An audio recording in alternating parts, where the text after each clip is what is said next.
C'était le 1er juillet 2009. Je vivais à Hambourg, en Allemagne, à ce moment-là.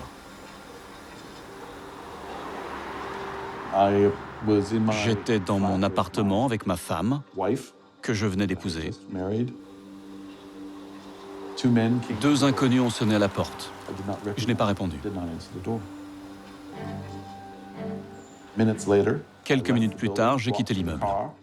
Je me dirigeais vers ma voiture quand deux policiers en civil ont surgi. Ils se sont présentés et en allemand, ils m'ont dit « Nous avons un mandat d'Interpol et du FBI. Venez avec nous. »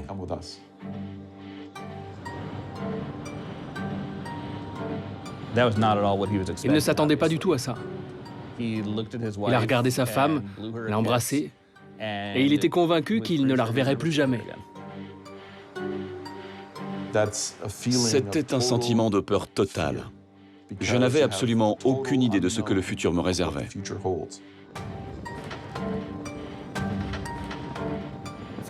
Philip Baker a été mis dans un avion pour Chicago.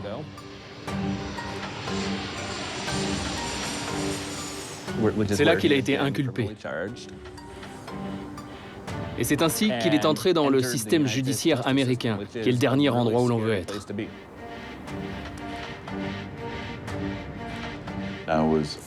J'ai été accusé par le FBI d'avoir pris la fuite avec 460 millions de dollars acquis frauduleusement.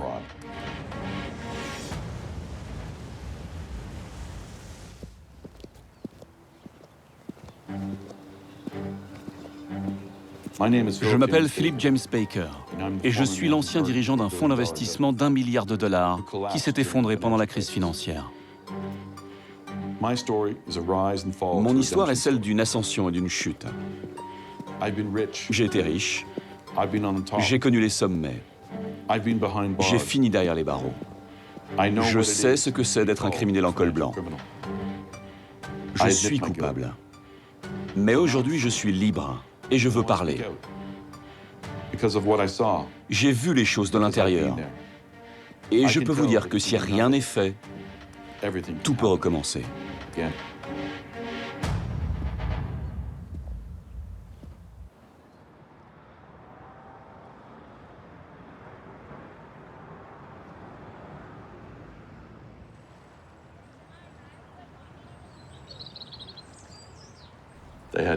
Ils n'ont subi aucune conséquence.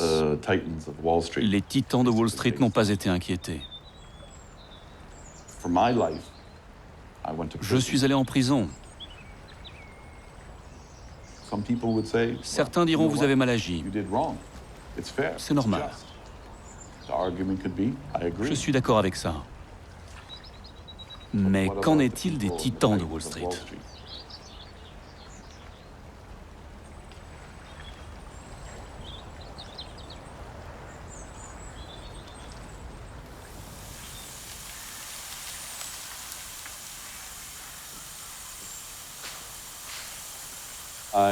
Je suis né ici à Toronto, au Canada, au mois d'août 1965.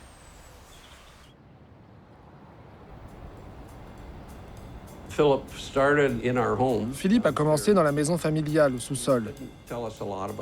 Il ne disait pas grand-chose, à part qu'il avait un associé et qu'ils étaient à la recherche d'investisseurs.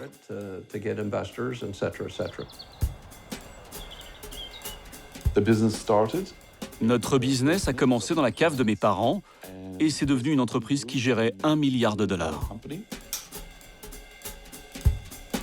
Lakeshore était un fonds d'investissement.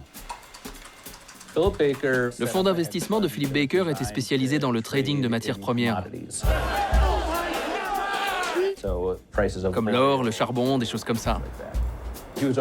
C'était le commercial. Celui qui allait chercher les clients, des riches particuliers ou des institutions pour les convaincre de lui confier leur argent. Nos clients étaient de grandes banques d'investissement. Goldman Sachs, la Banque Royale du Canada, HSBC, la Banque Scotia, Crédit Suisse, UBS, une sacrée liste.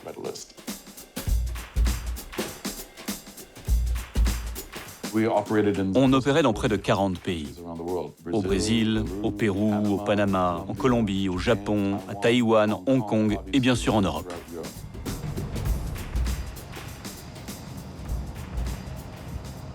Il était devenu un patron de fonds d'investissement à succès et avait ouvert des bureaux en Suisse, à Londres, aux États-Unis, au Canada. La partie commerciale était basée à Londres. Mes bureaux étaient donc à Mayfair, la capitale mondiale des fonds d'investissement.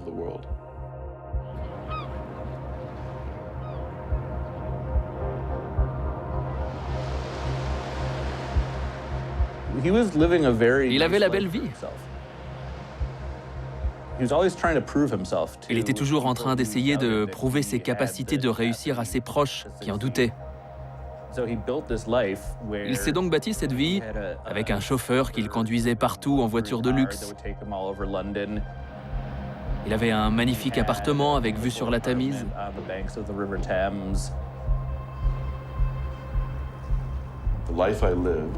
J'avais une vie de luxe. J'avais un majordome. Je ne me souciais pas des dépenses. Tout ce que j'avais toujours désiré, je pouvais l'avoir. Je sponsorisais une célèbre course de voile et concourais face à Hugo Boss et UBS, juste pour m'amuser.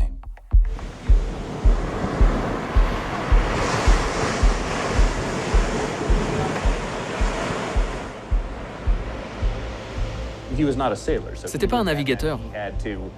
Il devait donc payer pour affronter des équipes de haut niveau dans une compétition très prestigieuse entre la Nouvelle-Zélande et l'Australie.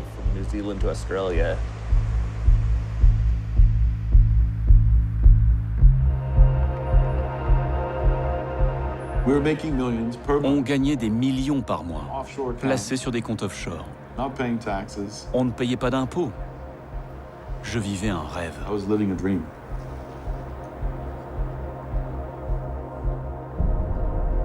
On ne se souciait de rien, mais en fait, j'avais du souci à me faire.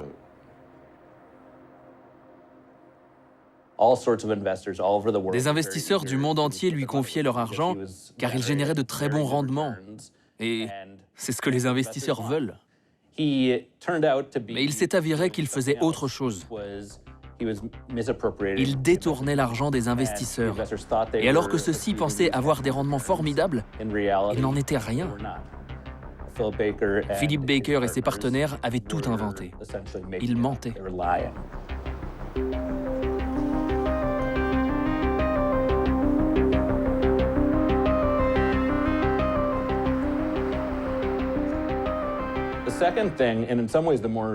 La deuxième chose, encore plus grave, est qu'en cherchant à recruter de nouveaux investisseurs, ce qui était essentiel car ils devaient couvrir leurs pertes,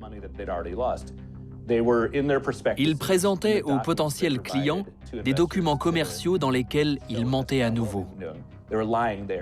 Et au lieu de dire qu'ils avaient perdu 50% de leurs fonds dès la première année, ils disaient « Hey, regardez, on a ce long historique de rendement très impressionnant. »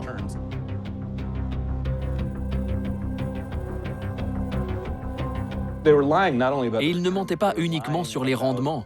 Ils mentaient aussi sur la longévité de leurs fonds en disant « On a une expérience de 14 ans », ce qui était faux.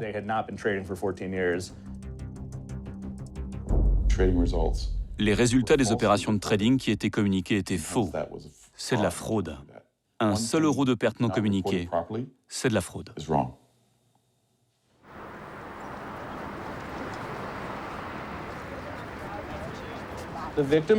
Les victimes sont tous ceux qui ont investi chez Philip Baker, ceux qui ont perdu leur argent dès le départ, lors de la première partie de la fraude, et ceux qui lui ont confié leur argent par la suite. Des millions de dollars se sont envolés.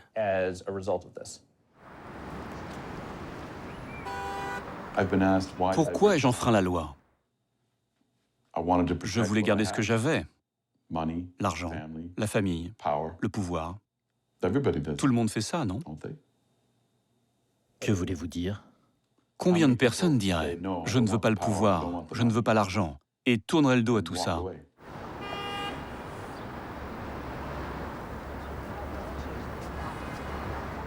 Il faut accepter qu'il a fait une très grave erreur et qu'il y a une sanction pour ça. C'est une chose avec laquelle il vivra jusqu'à la fin de sa vie.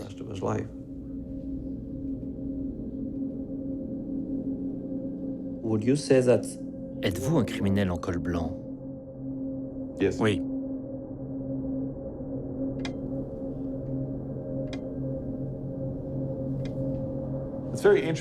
C'est quelque chose de voir son nom, Philip James Baker, contre les États-Unis d'Amérique. Ça vous submerge. Puis vous devez regarder dans les yeux le procureur des États-Unis. Quand vous devez affronter ça, cet engrenage, il n'y a pas de mots pour décrire la profonde solitude qui vous envahit.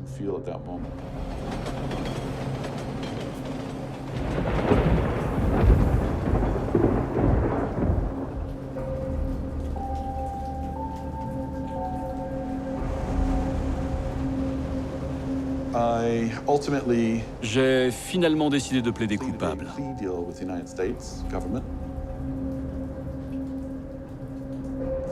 J'ai pris 20 ans de prison pour fraude.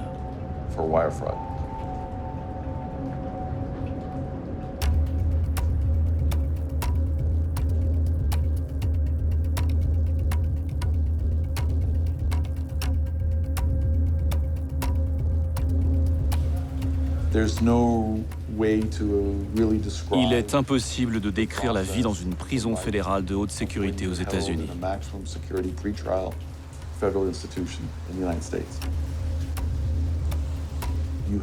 Il y a les gangs parmi les gangs, il y a les criminels violents.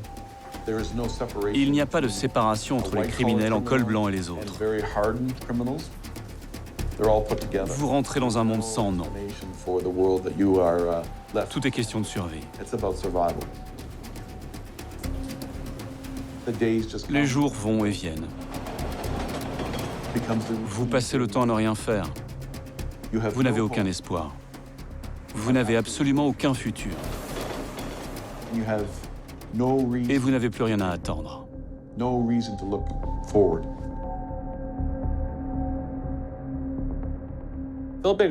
Philip Baker est un criminel.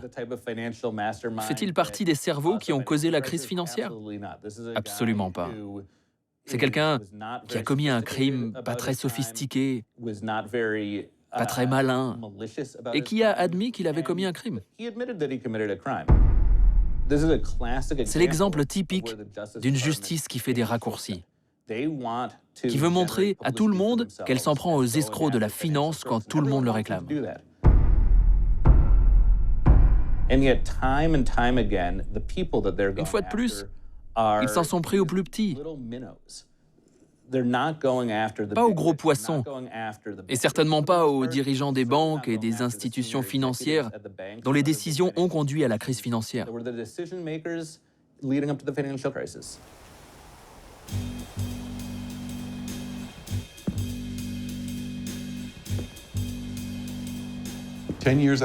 Dix ans après la crise financière, si on écarte l'Islande, combien de criminels en col blanc ont fini derrière les barreaux? Karim Serageldin du Crédit Suisse est le seul banquier de Wall Street à être allé en prison en lien avec la crise. Il a perdu quelques millions de dollars. Pas vraiment un gros poisson. Pas un vrai Al Capone. Pouvez-vous me citer un seul nom d'un dirigeant de grande banque qui est allé en prison? Voici le nombre de personnes condamnées pour crimes en lien avec la crise aux États-Unis. 324. Mais croyez-le ou non, aucun dirigeant de Wall Street n'est allé en prison. Pourtant, il n'y a aujourd'hui aucun doute qu'ils sont, avec les politiques, à l'origine de la crise.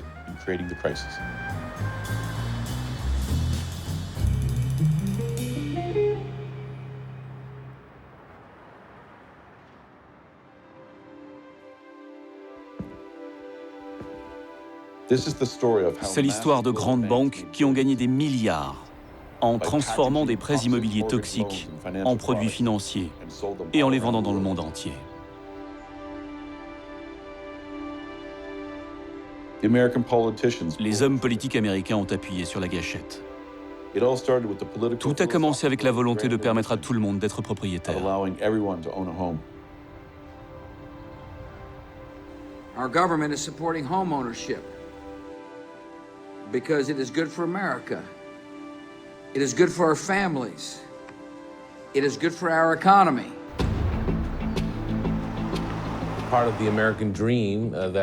Pendant des années, les présidents Clinton et Bush ont vendu l'accès à la propriété comme faisant partie du rêve américain.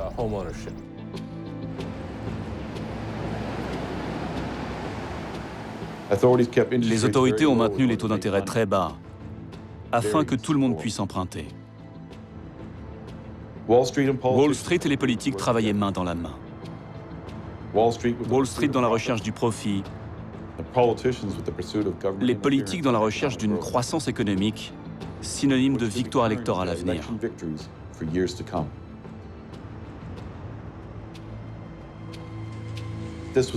C'est ainsi que la bulle immobilière a commencé.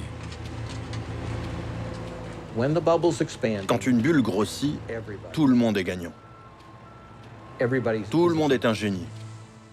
Les organismes de crédit gagnent de l'argent, les promoteurs gagnent de l'argent, les entreprises de construction gagnent de l'argent. Tout le monde adore les bulles.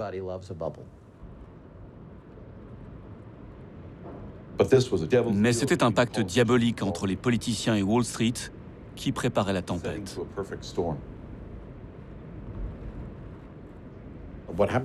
Quand il y a une bulle, ceux qui prêtent de l'argent prennent de plus en plus de risques. Et les emprunteurs prennent de plus en plus de risques, car ils pensent que les choses sont moins risquées qu'elles ne le sont en vérité.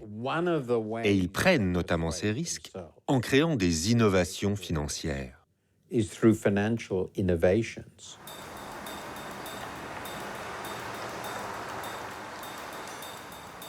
Wall Street a créé les subprimes, des prêts immobiliers très risqués qui permettent de prêter de l'argent à des Américains qui n'ont pas les moyens de rembourser.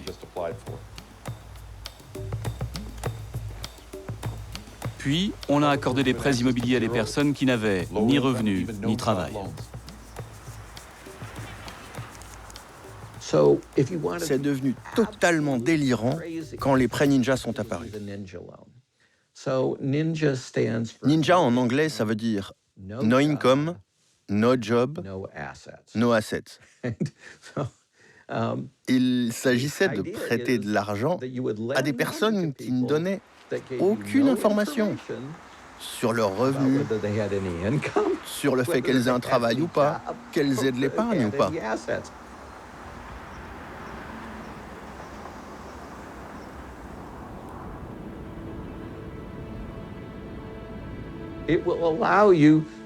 Cela vous permet de faire énormément de profits, car désormais vous pouvez faire des prêts aux dizaines de millions de personnes qui ne sont pas capables de rembourser un emprunt. Or, combien y a-t-il de personnes qui n'ont pas les moyens de faire un emprunt?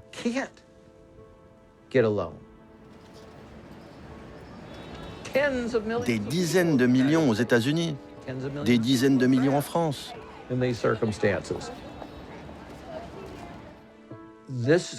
Cela s'appelle de la prédation.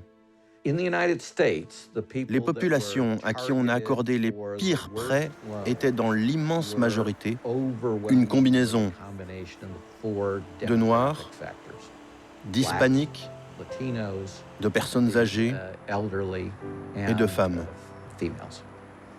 C'est incroyablement immoral. Et c'est pour cela que dans beaucoup d'endroits dans le monde, on appelle ça un crime.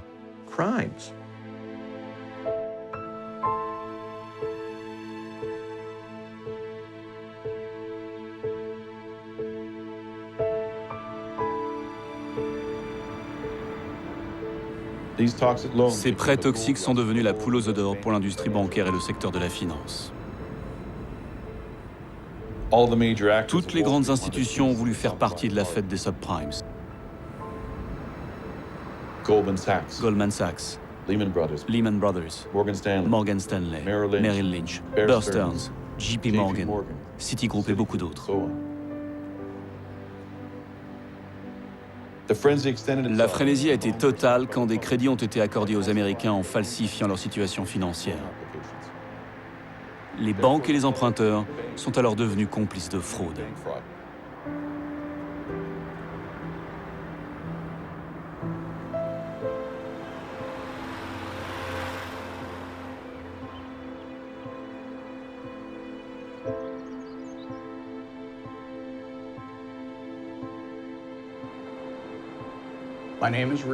Je m'appelle Richard Bowen. J'étais vice-président et responsable du département de contrôle chez Citigroup.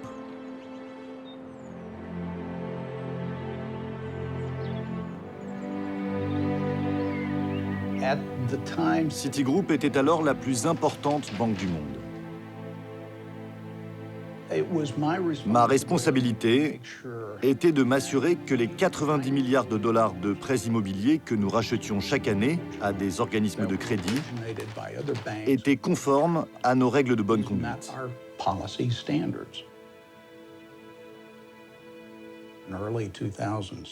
Début 2006, j'ai découvert que plus de 60% de ces prêts immobiliers ne respectaient pas notre réglementation.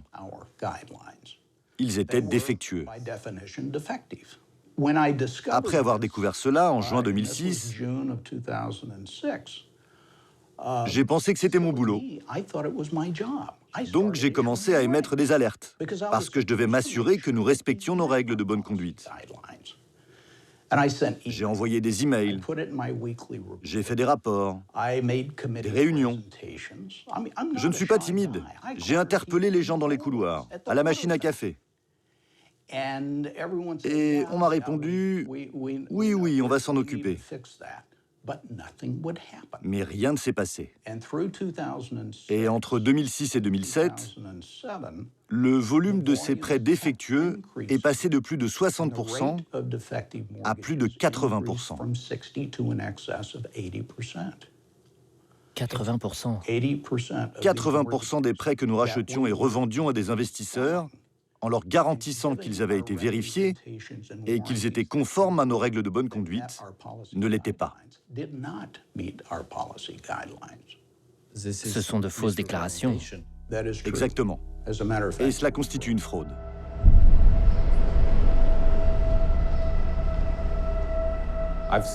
J'ai vu de mes propres yeux beaucoup de ces accords de prêt immobilier qui étaient falsifiés et qui pourtant étaient signés par les emprunteurs comme s'ils étaient en règle.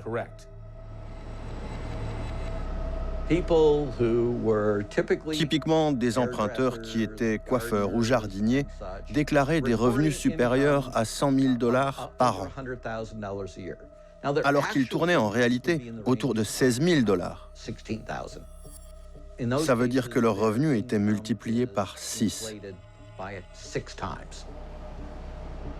Il y avait le cas de serveurs de restaurants qui déclaraient qu'ils gagnaient 150 000 $ à l'année.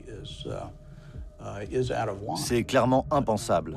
Et pourtant, c'est ce qu'il y avait dans ces prêts. Richard Bowen et ses équipes, de manière très minutieuse, très professionnelle, ont documenté le fait que ces prêts étaient défectueux. Et pourtant, la banque les revendait de manière massive.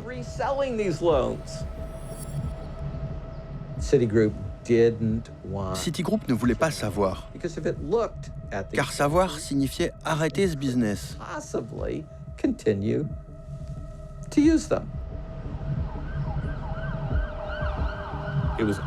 Tout cela était une affaire d'argent. Les banquiers de Wall Street ont conçu l'idée de transformer les crédits immobiliers en produits financiers, c'est-à-dire de les regrouper sous forme de titres et de les commercialiser. Ils rachetaient les crédits, les agrégeaient, les enregistraient en tant que titres financiers auprès des autorités de régulation pour pouvoir ensuite les revendre à des investisseurs autour de la planète. Et tout au long de ce processus, ils gagnaient de l'argent. C'était le produit parfait. Tous ceux qui touchaient un prêt immobilier gagnaient de l'argent.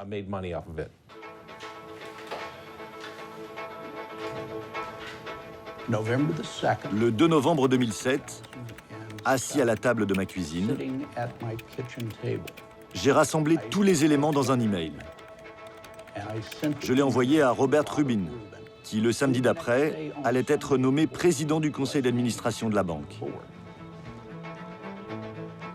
Je l'ai aussi envoyé au directeur du département risque, du département financier et du département audit. Je leur ai dit « urgent ». À lire immédiatement. Problème financier. Je l'ai écrit en lettres capitales. J'ai demandé une enquête externe. J'ai dit, venez, enquêtez sur ce qui se passe ici. Car tout le monde est déjà au courant. Et personne ne m'a contacté. Personne ne m'a contacté en novembre, en décembre. Pas un mot.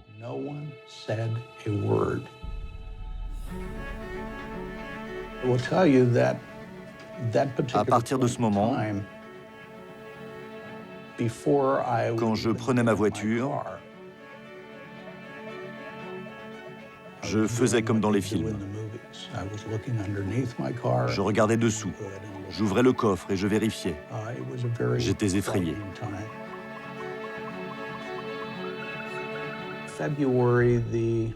Le 6 février, j'ai reçu un email qui annonçait une réorganisation et que j'étais relevé de mes responsabilités de contrôleur. La semaine suivante, on m'a mis en congé administratif et on m'a dit de ne plus revenir à la banque.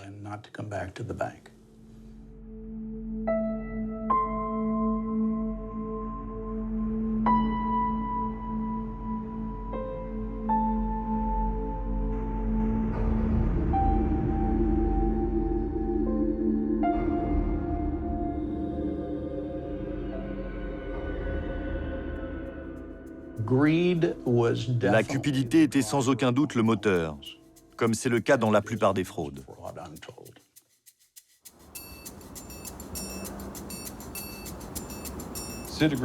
Citigroup n'était pas la seule. Il y avait un niveau comparable de prêts frauduleux dans toutes les grandes banques de Wall Street. Ignorant le risque de faillite, les banques ont commencé à s'endetter massivement pour acheter de plus en plus de prêts et les transformer en produits financiers. Le plus gros souscripteur de subprimes dans les années 2005-2006 est Lehman Brothers, avec un volume de 106 milliards de dollars. Lehman était l'un des plus importants fabricants et revendeurs des prêts les plus toxiques qui soient. Lehman Brothers est l'un des plus grands vecteurs de fraude dans l'histoire de l'humanité.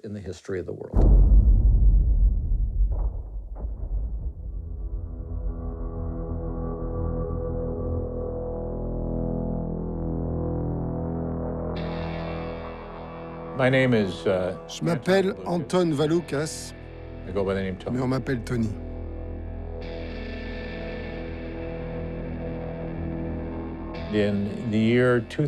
En 2009, 3 mois après la faillite de Lehman Brothers, j'ai été nommé par la Cour fédérale de New York investigateur.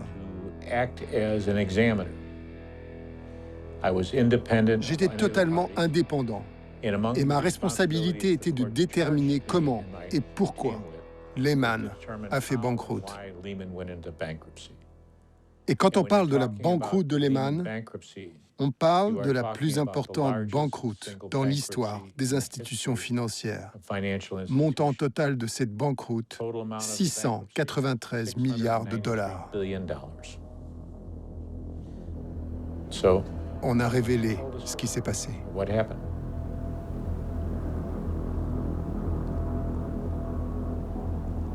Lehman Brothers était la 4e plus grande banque d'investissement au monde, dirigée par son célèbre patron, Dick Fuld. Hi, my name is Dick Fuld. I'm the Chairman and Chief Executive Officer of Lehman Brothers. Now's a terrific time to be joining Lehman Brothers. I've been here 30 years, but I can't think of a better time for you to take part in the changes and opportunities that are going on here. Si je vous dis Dick Fuld, quel est le premier mot qui vous vient à l'esprit? C'est quelqu'un qui était vu à Wall Street comme un lion. En 2008, l'année même de la faillite, il a été classé par le magazine Forbes parmi les patrons les mieux payés des États-Unis.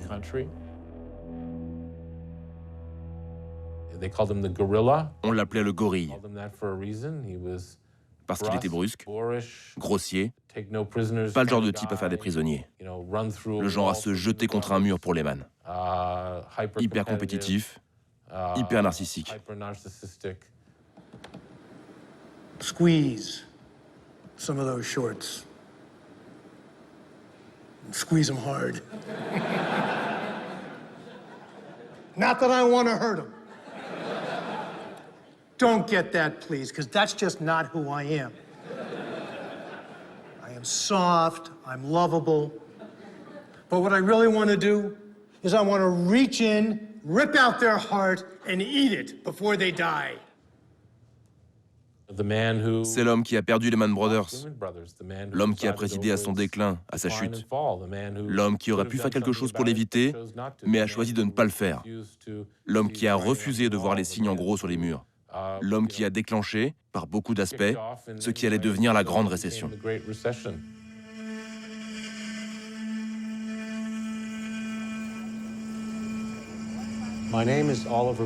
Je m'appelle Oliver Bood et j'étais juriste au sein de Lehman Brothers pendant 8 ans. J'ai été témoin de nombreuses choses qui n'étaient pas éthiques, voire illégales. Et j'ai donc décidé de quitter la banque. Je gagnais beaucoup d'argent. Mais je ne pouvais pas fermer les yeux sur ce qui se passait autour de moi.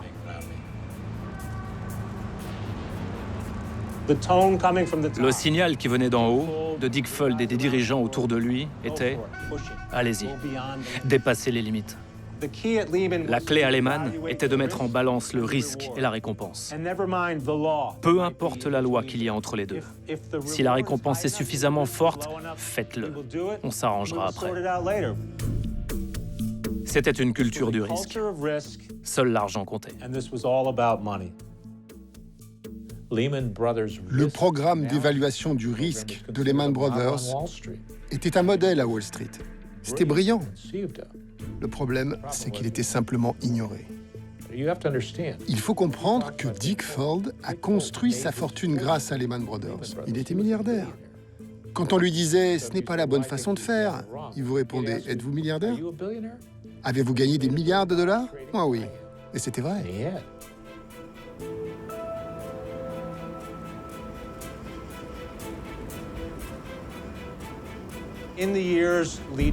À la veille de la crise, la santé financière de Lehman Brothers n'aurait pu être meilleure, en tout cas sur le papier. La banque a augmenté sa consommation de produits toxiques en empruntant toujours plus. En 2008, Lehman était massivement endetté. Lehman Brothers avait l'un des ratios d'endettement les plus importants des institutions financières américaines. Un ratio d'endettement, c'est le rapport entre votre dette et vos fonds propres, votre capital. Ce ratio évoluait entre 30 et 40 pour 1. En d'autres termes, pour chaque dollar que la banque avait en capital, elle en avait 30 à 40 en dette. Lehman était scruté de toutes parts, car il était perçu comme le prochain maillon faible, le prochain domino à tomber. Lehman s'est alors lancé dans une machination financière pour apparaître en meilleure santé qu'elle ne l'était. C'est ce qu'on a appelé la transaction Repo 105.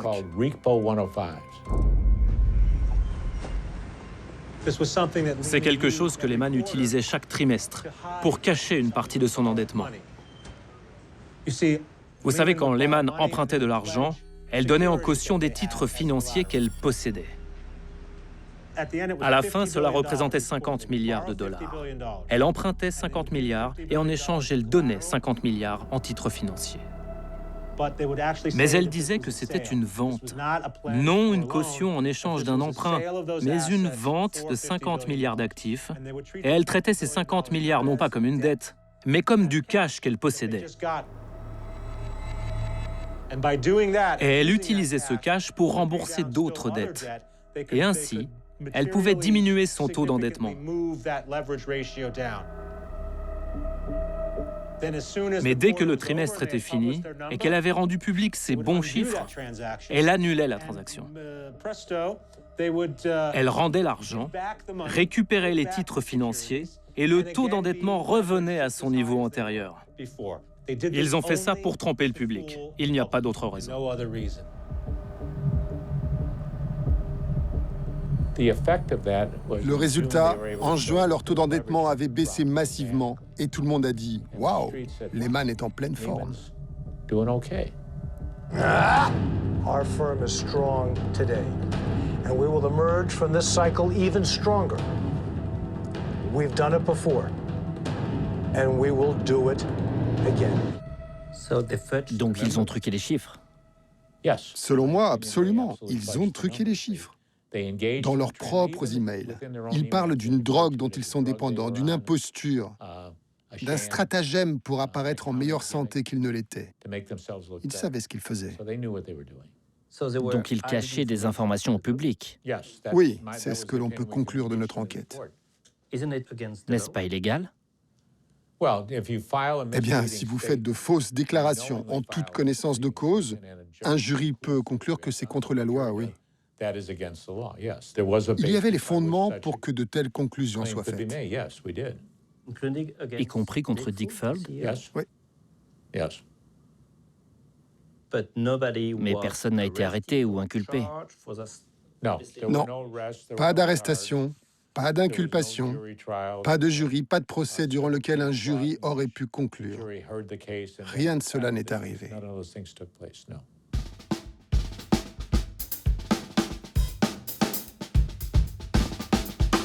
Let me start by saying that I have absolutely no recollection whatsoever of hearing anything about or seeing documents related to Repo 105 transactions while I was the CEO of Lehman. Était-il possible que Dick Fuld ne soit pas au courant? Bien sûr que non. De hauts dirigeants, interrogés par M. Valoukas, ont dit qu'il était au courant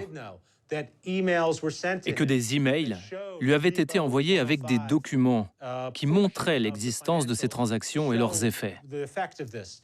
Et Dick Fuld a répondu « Ils m'ont peut-être envoyé ces emails, mais je ne sais pas comment marche un ordinateur. Je ne sais pas comment ouvrir les pièces jointes qui contiennent les documents. Je ne les ai jamais vus. » C'était sa version.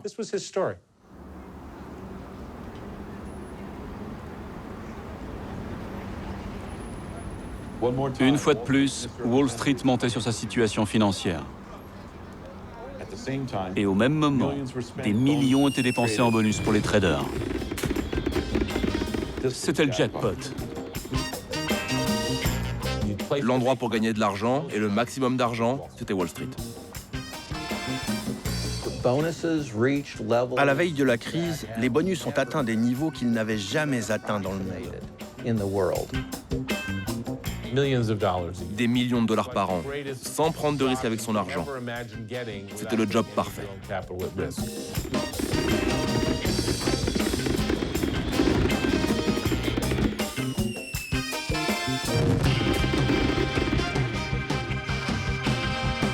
Vous pouviez tout avoir. Un appartement sublime sur Park Avenue, une belle maison dans les Hamptons, une belle collection d'art. Choisissez la maison que vous voulez, la maison de vacances que vous voulez. Achetez 2 ou 3 voitures, achetez un bateau. Quand vous dépassez le million, il n'y a plus de limite. Ils vivaient dans l'excès. Ils étaient prêts à prendre des risques pour garder leur train de vie. Il y a beaucoup de narcissisme et de troubles de la personnalité antisociale à Wall Street. Et puis il y a ce sentiment d'avoir tous les droits, d'être au-dessus des lois ou d'être trop fort pour se faire attraper. C'est une question de domination, de pouvoir, de position. Je suis plus gros que toi, plus fort que toi, j'en ai une plus grosse que toi.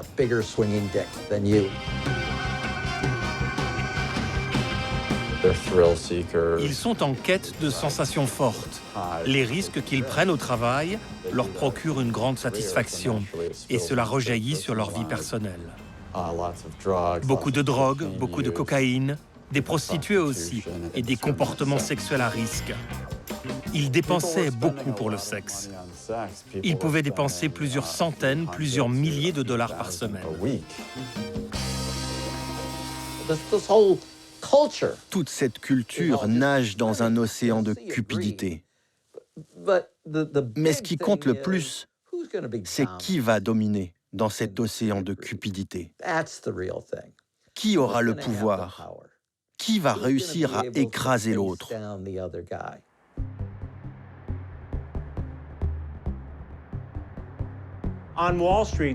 Ces dirigeants de Wall Street pouvaient gagner jusqu'à 100 millions de dollars par an.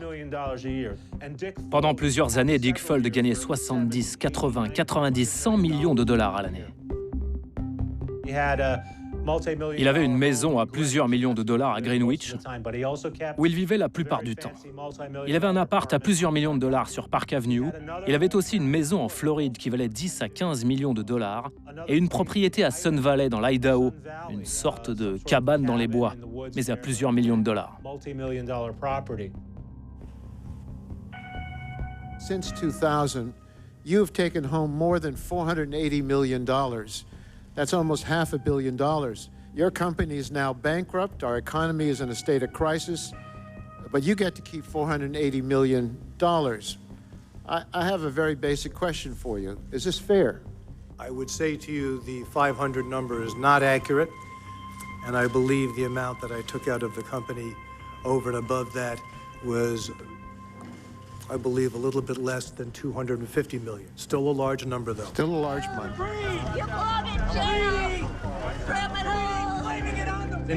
En fait, ces deux montants étaient faux et ces deux montants étaient sous-estimés. Le vrai chiffre était 530 millions entre 2000 et 2007. Dick Fuld a dit « j'ai empoché 300 millions ». C'est 200 de moins que ce qu'il a vraiment gagné. Il l'a fait sous serment et devant le monde entier à la télé.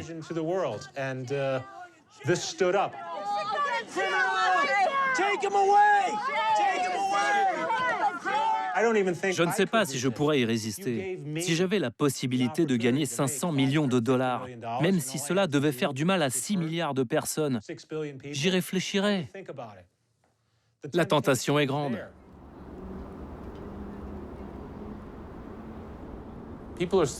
Les gens sont simples. Ils font ce pour quoi ils sont récompensés. S'ils sont récompensés pour prendre de gros risques avec l'argent des autres, c'est ce qu'ils feront.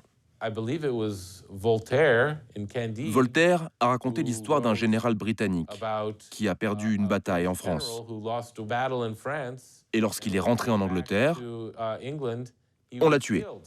Pour faire un exemple pour les autres. Voltaire était quelqu'un d'intelligent. C'est la nature humaine. Les gens font ce pour quoi ils sont récompensés. Le vrai message, c'est peu importe si ce que vous faites est bien, peu importe si c'est honnête, faites-le. Parce que vous serez riche et je serai riche. Dans le monde financier, le système de rémunération d'aujourd'hui n'a pas créé seulement l'environnement le plus criminogène, il a créé les plus grands crimes de l'histoire de la finance. Et il n'y a rien de comparable. This is absolutely stunning. Wall Street has seen very, very few days like this. Ce qui devait arriver arriva. Le château de cartes s'est effondré. Lehman Brothers, a 158-year-old firm, filed for bankruptcy. Brought down by bad mortgage investments, Lehman, which has 25,000 employees, will be liquidated.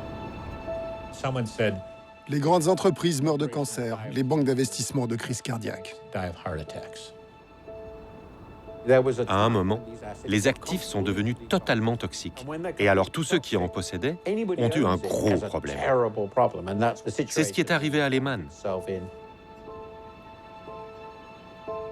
Les gens ont fui la banque. Plus personne ne lui prêtait de l'argent et le gouvernement n'a rien fait. Alors elle s'est effondrée. Le 15 septembre 2008, Lehman a fait banqueroute. La bourse de New York a connu sa plus grande chute depuis le 11 septembre 2001. Les banques ont cessé de se prêter de l'argent entre elles. The collapse of Lehman Brothers triggered turmoil in markets around the globe. Stocks tumbled in Taiwan and India, then plummeted in Europe. La crise de 2008 a engendré ce que le monde appelle désormais une contagion financière. Il y a eu une récession mondiale, le prix de l'immobilier s'est effondré partout. Beaucoup de personnes ont perdu leur maison. Vous pouviez aller au sud de Chicago et voir partout saisies immobilières, maison après maison, et de nombreuses entreprises ont dû fermer.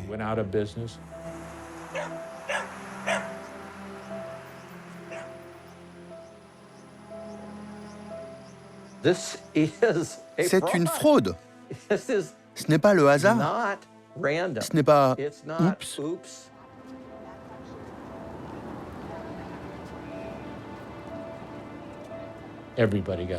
Tout le monde a été touché. L'impact à travers le monde se mesure en milliers de milliards de dollars.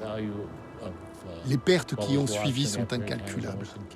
On n'avait rien vu de pareil depuis 1929.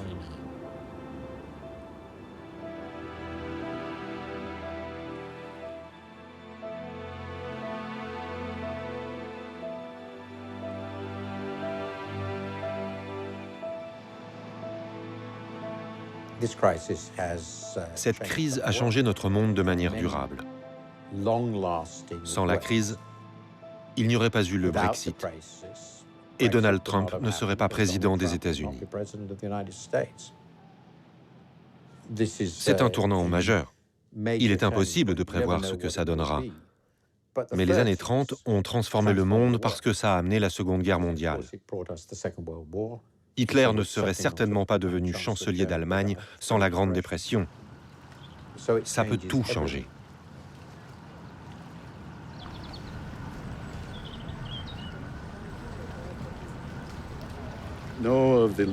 Aucun des grands patrons de Wall Street n'a été poursuivi. Moi, j'ai tout perdu. Mon argent, ma femme, ma famille, mes relations, tout.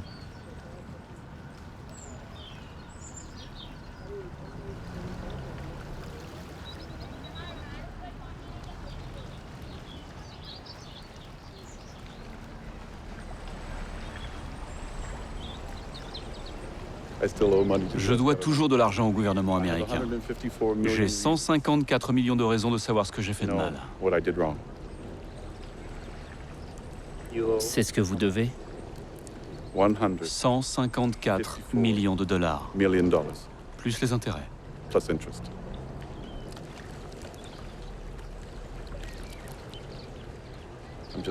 Je suis un petit poisson. Alors j'ai été poursuivi. Ils s'en sont sortis. Le système fonctionne comme ça. Et tant qu'il ne changera pas, les puissants s'en sortiront.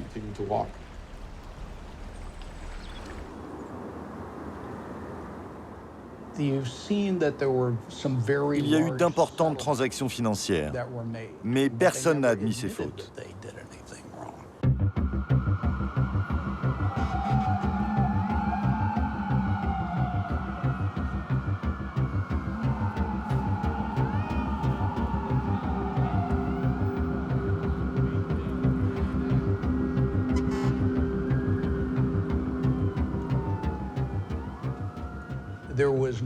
Personne n'a admis sa culpabilité. Il n'y a pas eu de poursuite. J'ai toujours pensé que ces amendes n'étaient rien de moins que de l'extorsion du département de la justice pour faire disparaître les preuves, afin que le monde ne sache jamais à quel point la fraude était généralisée.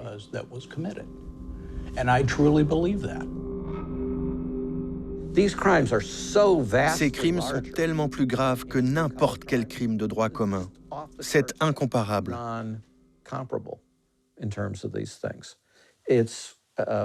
Comme disait Balzac,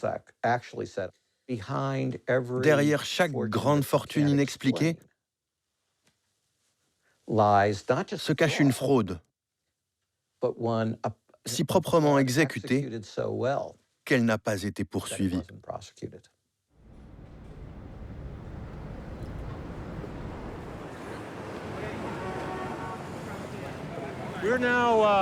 Nous sommes au cœur de Manhattan. De ce côté, c'était le siège de Lehman après le 11 septembre. Et en face, c'est le building où travaille aujourd'hui Dick Fuld, avec sa nouvelle entreprise, Matrix Capital. Il fait la même chose. On aurait pu penser qu'il aurait été banni du secteur. Mais non, tout va bien pour lui.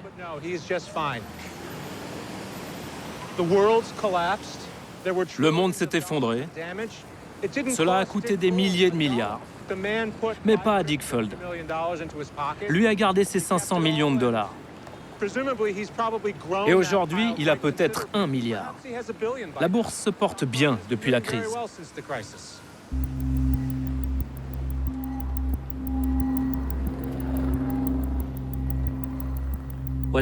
Quelle est la différence entre un gangster qui braque une banque et ses banquiers?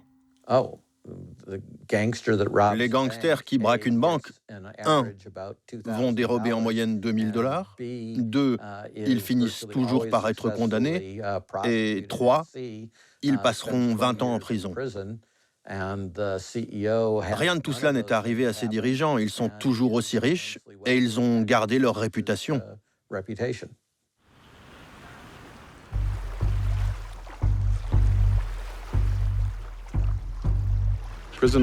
La prison a été le début de la rédemption.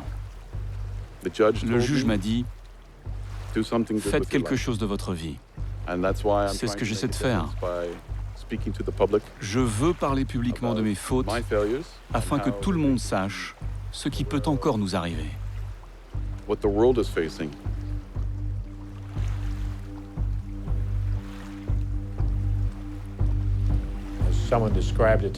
Imaginez, vous conduisez votre voiture dans une zone avec une école.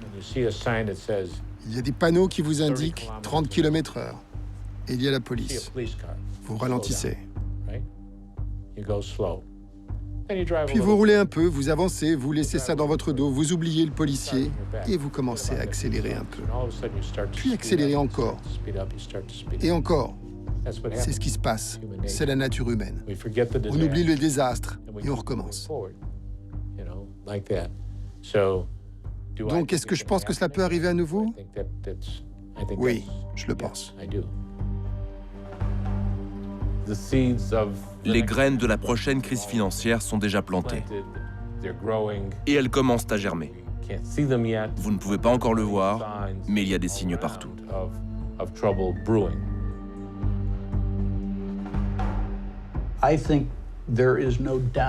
Cela ne fait aucun doute qu'il y aura une crise d'une plus grande gravité encore.